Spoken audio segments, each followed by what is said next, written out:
Firstpost reports from the world's second largest continent. Hello, I'm Alyson Grange. A very warm welcome from Durban, South Africa. We get you the news and the newsmakers from Africa. From elections to climate change to innovations and opportunities. As the world's attention shifts, we report from Africa, the heart of the global South. Join me every weekday live on Firstpost.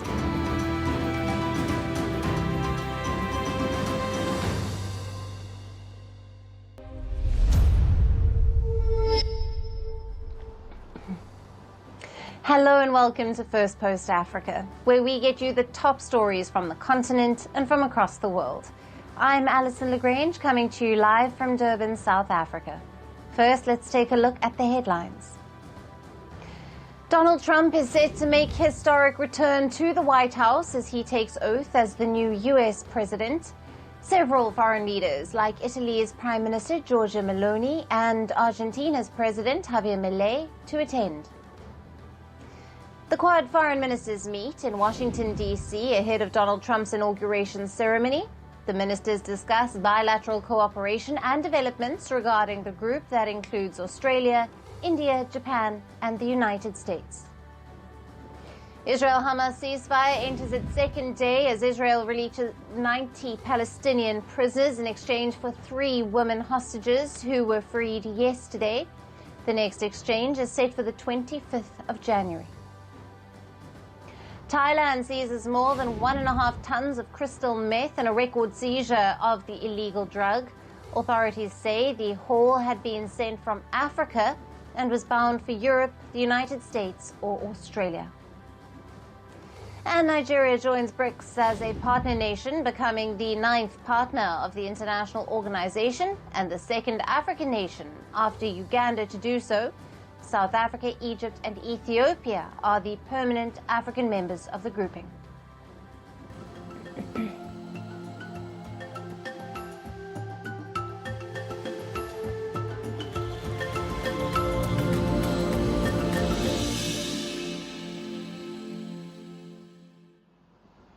Hello and welcome. Just hours from now, the United States will have a new president. Donald Trump is set to take oath as the 47th president of the U.S., officially beginning his 4-year term. He is making a big presidential comeback 4 years after leaving the White House. The much-awaited ceremony will not just be closely watched in America, but the whole world. As Trump returns to the White House, nations are weighing in the consequences. How will U.S. policies under the unconventional leader shape up? Africa is also bracing for Trump's return. After he was announced as the winner in November elections, many African leaders were quick to congratulate him. Now, they expressed hope that Trump 2.0 could turn out better for them. But will that be the case? The U.S. for years has been known to keep Africa low on its priority list. The outgoing President Joe Biden tried to show that he is changing the trend, but he was not successful.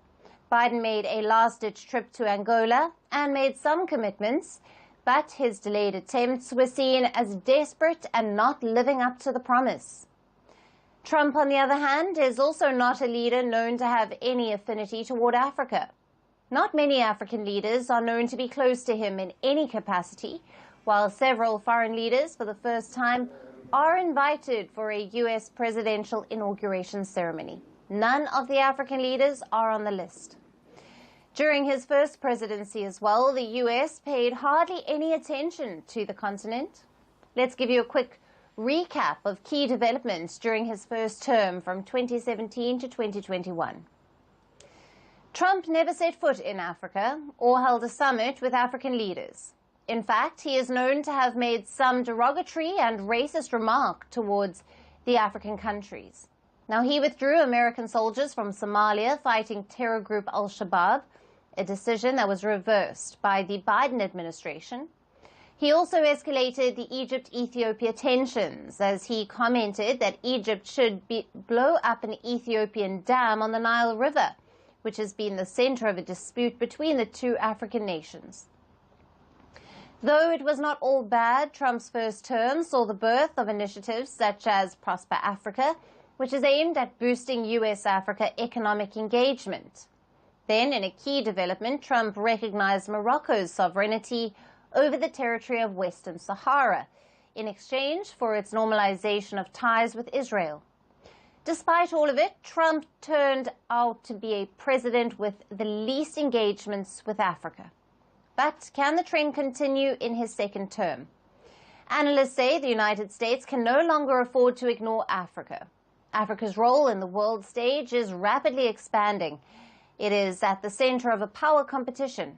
So Trump's new administration might bring Africa up on the priority list. However, concerns remain over a range of issues.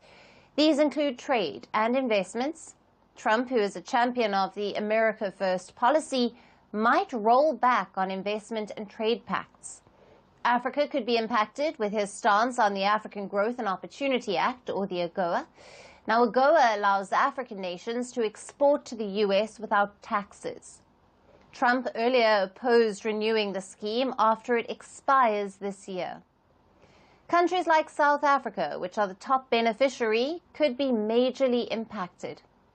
Then comes aid. Africa gets most of its aid from the U.S. Trump had proposed to cut foreign aid in the first term. However, it was met with opposition from Congress. But they can now be approved with Republican Senate majority. Then third comes immigration. Fighting illegal immigration and the influx of migrants is Trump's clear agenda. He curbed immigration from African nations in his first term. The measures targeted migrants from Nigeria, Eritrea, Sudan, and Tanzania. Analysts say that not much is likely to change in regard to these issues. However, what can interest Trump is Africa's security and conflicts. While he was away from presidency, Russia and China have made significant inroads in Africa. Though it is still unclear how much Trump will be willing to take on Moscow, but he might try to counter China in Africa. Now, this could bring one of the biggest shifts in the Horn of Africa. It is possible that Trump's team could recognize Somaliland, which is a breakaway territory that has been claiming independence from Somalia. Somaliland is reportedly willing to offer Trump a military base, which could be used by Washington to counter Beijing. It is yet to be seen if the long-standing conflicts, like the civil war in Sudan, will be ended under Trump's watch. Just days before leaving office, Joe Biden's administration imposed sanctions on the warring generals. Trump, in his first presidency, removed the sanctions on Sudan. So, a lot to watch in Africa under Trump's new presidency, with his closest ally Elon Musk influencing several Donald Trump's policies. A tilt toward Africa could be coming soon, given how Musk himself is of South African heritage.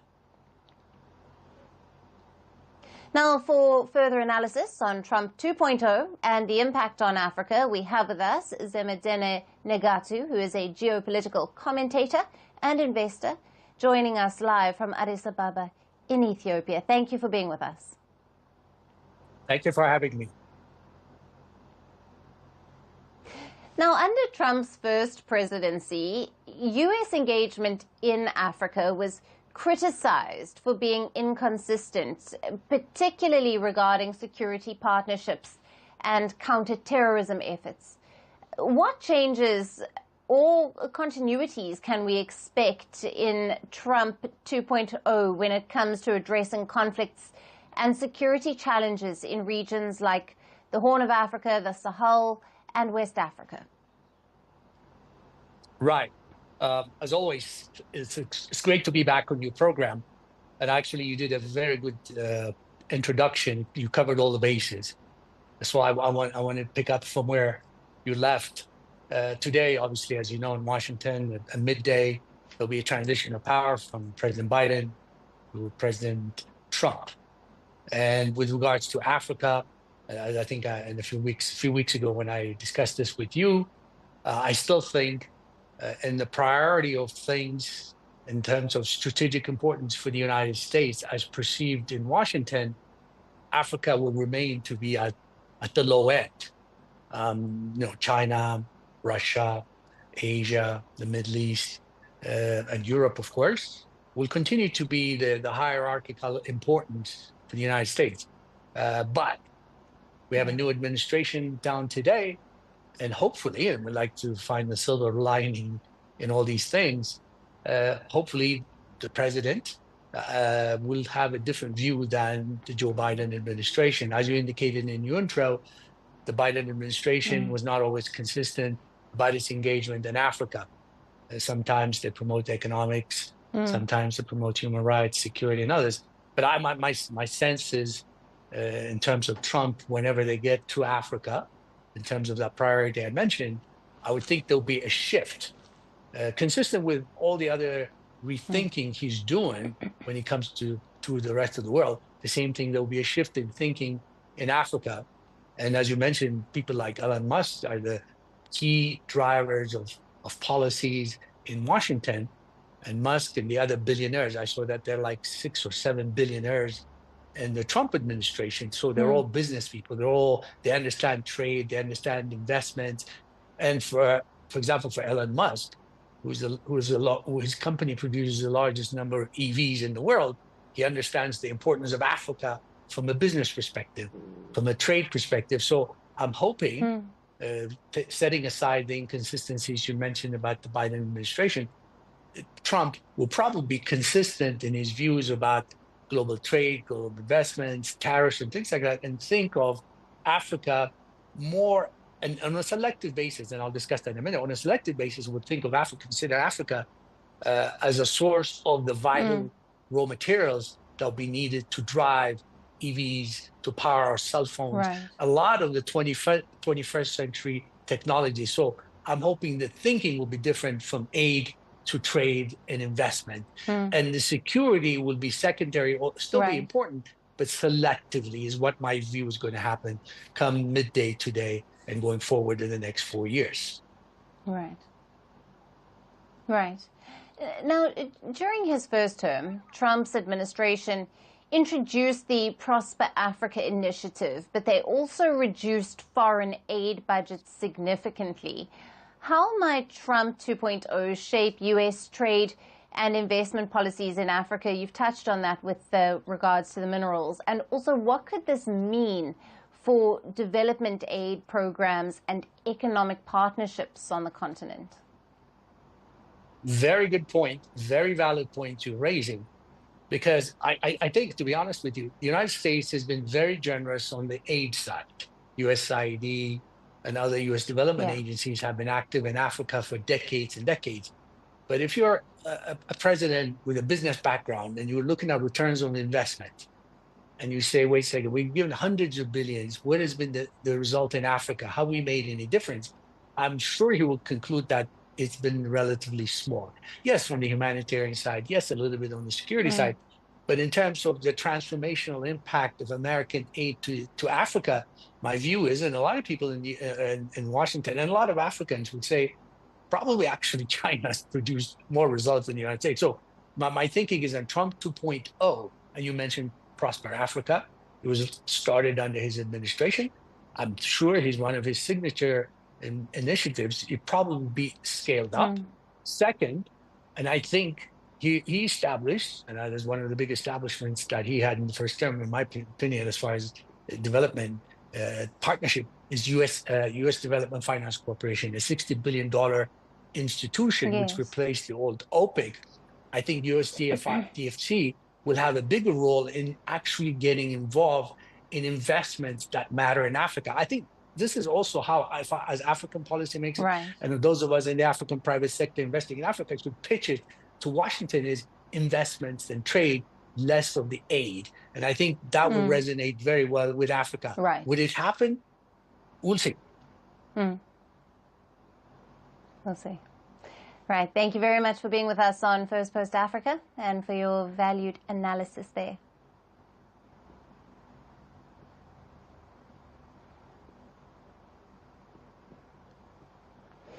Now, as Donald Trump returns to the White House today, his administration's concerns over the future of a joint US-UK military base in the island nation of Mauritius might just have been resolved. Mauritius's newly elected Prime Minister, Navim Ramgoolam, has said that a prospective deal on returning the Chagos Islands to Mauritius would ensure that the United States maintains its strategic military base on the Indian Ocean archipelago. Speaking to a local newspaper over the weekend, Ramgoolam said that there was a disinformation campaign in the United States claiming the island nation was close to China. The island nation's leader said that it was untrue that Mauritius was going to allow China to open its bases. He further said that Mauritius was close to India and not China, adding that Trump must understand that by supporting the deal, he was securing the base of Diego Garcia. But Ramgoolam once again questioned the duration of the 99-year lease on the joint military base. The Mauritian leader reportedly said the lease should be indexed to inflation and take exchange rates into account. Now, Britain had struck a deal in October to hand over the Chagos Islands, a group of over 60 small islands in the Indian Ocean, to Mauritius, while retaining control of the military base on Diego Garcia, the largest island of the archipelago in the Indian Ocean, under a 99-year lease. The British media also suggested that under the proposed agreement, the UK would pay Mauritius nearly 90 million euros, or $110 million per year, to maintain the base. But Ramgoolam, who came to power in November, has repeatedly criticized the deal. His government has reopened talks over the deal, reportedly seeking greater financial compensation, as well as to renegotiate the length of the proposed lease for the base, which the UK had leased to the United States and was used as a hub for long-range bombers and ships, notably during the wars in Afghanistan and Iran. Earlier, reports had suggested that the British government, led by Keir Starmer, was hopeful that the deal would be finalized before Donald Trump came to office. But recently, the British government said it would consult the incoming Trump administration after the deal was criticized by some of his Republican allies. President-elect Trump's pick for Secretary of State, Marco Rubio, said in October that the agreement posed a serious threat to the U.S. national security, as Mauritius was allied with China. But Ramgoolam has denied those claims. He has said that Mauritius was in no hurry to finalize the deal. Ramgoolam also said that if Washington refuses to support the deal, the island nation will pursue its fight for full sovereignty over the Chagos Islands. So, as Trump takes over the office today, will his administration veto Britain's Chagos deal with Mauritius? We will continue to bring you updates on this. And shifting focus to Nigeria now, where a fuel tanker explosion has killed at least 86 people. A truck carrying around 60,000 litres of gasoline exploded in central Nigeria after flipping over on a road on Saturday. Over 80 deaths occurred as people rushed to collect fuel from the scene just moments before the explosion. Around 52 people have suffered severe burns from the blast. The tragedy took place in Nigeria's Niger State. A crowd of people rushed to the spot to search for fuel amid a worsening economic and fuel crisis. Car drivers, there's what is called unlatched, containerized flatbed cargo. The tanker is supposed to be latched, but I think I found out that the tanker carrying the fuel was not properly latched. So when it got to a small port, it fell off. And when it fell off, scavengers started scooping fuel. Another tanker came to see if he can transload the fuel. I think that is what led to the large casualties we are witnessing now. Fuel tanker explosions and accidents are common in Nigeria. 2 weeks ago, a fuel tanker involved in a crash exploded in the oil-rich Delta state, killing at least 5 people. In October last year, more than 170 people died in a similar incident in Jigawa State in northern Nigeria, when people had rushed to the scene to collect fuel.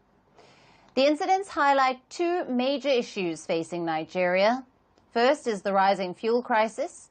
Nigeria imports most of its fuel needs despite being a major oil producer. The country's refining capacity remains low, while oil theft is a key issue. The situation worsened after President Bola Tinubu removed the costly fuel subsidy in 2023. Fuel prices since then have shot up. They have risen fivefold in over 18 months, while Nigerians are facing long queues at petrol stations. This despite the latest report saying that Nigeria has increased its oil output. The country's crude oil production surged 26% between April of 2023 and late 2024. Incidents of theft have declined as Abuja has ramped up its crackdown on robbers. However, with prices continuing to rise and many Nigerians are ready to risk their lives and rush to the scene of such accidents involving fuel tanks. This brings us to the second problem, a road safety crisis. Nigeria sees frequent road accidents owing to the poor state of the roads. Thousands of deaths due to road accidents are recorded annually, while badly maintained vehicles are also among the top causes of road-related incidents. Though the Nigerian government has introduced several policies to curb road accidents, including speed limits, vehicle inspections, and public awareness campaigns, their enforcement remains weak, and the country continues to make headlines due to the deadly accidents. And our last report is about military power in Africa. Countries in the continent have been investing heavily in the defense sector to tackle the growing threats from insurgencies and terror attacks. Global firepower watchers have reported that at least 38 African nations have gradually increased their hard power. So who has the strongest military in the continent? And why do countries in the Sahel like Benin, Burkina Faso and Niger rank among the lowest military powers in Africa, despite being ruled by military juntas? Our next report gets you more. If you want peace, then prepare for war. This ancient Latin adage seems to have resonated with many countries across the world, particularly in Africa, where military preparedness can be seen as crucial to maintaining peace and stability. Africa is currently facing numerous internally driven crises, with insurgencies, terror attacks, and civil wars gripping several parts of the continent. And to address such disruptions, African nations are investing heavily in their defense sectors, ensuring they possess advanced weaponry and technological capabilities to maintain security. This is reflected in the recent data from Global Firepower, an American website which has annually ranked countries based on their military power. The website evaluates a nation's military strength, particularly based on the number of military units, its financial standing, logistical capabilities, and geographic positioning. In Africa, Global Firepower evaluates 38 countries currently. Out of those, Egypt has topped as the strongest military on the continent. This is followed by Algeria, Nigeria, South Africa, Ethiopia, Angola, Morocco, the DR Congo, Sudan, and Libya. Now, Egypt has been investing heavily in its military due to increasing terrorism and maritime security threats in the region. It has a defense budget of over $6 billion and has a total of 440,000 active personnel and nearly 1,100 aircraft in its fleet. Its total naval assets, including submarines, helicopter carriers, and frigates, are nearly 150. Moving to Algeria, the North African country has the highest military spending in Africa of nearly $25 billion, mainly due to the growing security threats in its neighborhood. Algeria's total active personnel number 325,000, while Algiers has nearly 610 aircraft and 110 naval assets. Coming to West Africa, Nigeria has shown a significant improvement in the 2025 rankings in the Global Firepower Index. It rose from the 4th position to the 3rd in 2025 among African nations, signaling its growing influence. Nigeria has also boosted its defense spending to over $3 billion. However, South Africa has dropped in the rankings in the continent. The country has fallen behind other nations in terms of its air and naval power in recent years. While it has a total defense budget of over $2 billion, South Africa has only 182 aircraft and 49 naval assets. But global firepower has not stopped at only ranking the strongest militaries in Africa. It has also ranked countries with the weakest militaries. Benin, the Central African Republic, Somalia, Sierra Leone, Liberia, Gabon, Senegal and Burkina Faso are among the weakest military powers in Africa. Their weakness has generally stemmed from a combination of economic limitations, political challenges, and structural issues. Many of these African nations also have constrained economies, leading to limited budgets for defense spending, and this in turn has influenced their ranking. So, as Africa navigates another year of uncertainty, the rankings have highlighted the wide gaps and disparities that African nations are facing in maintaining and boosting their defense capabilities amid growing security challenges. And that's it on the show for today. We will see you again tomorrow at the same time. Thank you for watching and goodbye.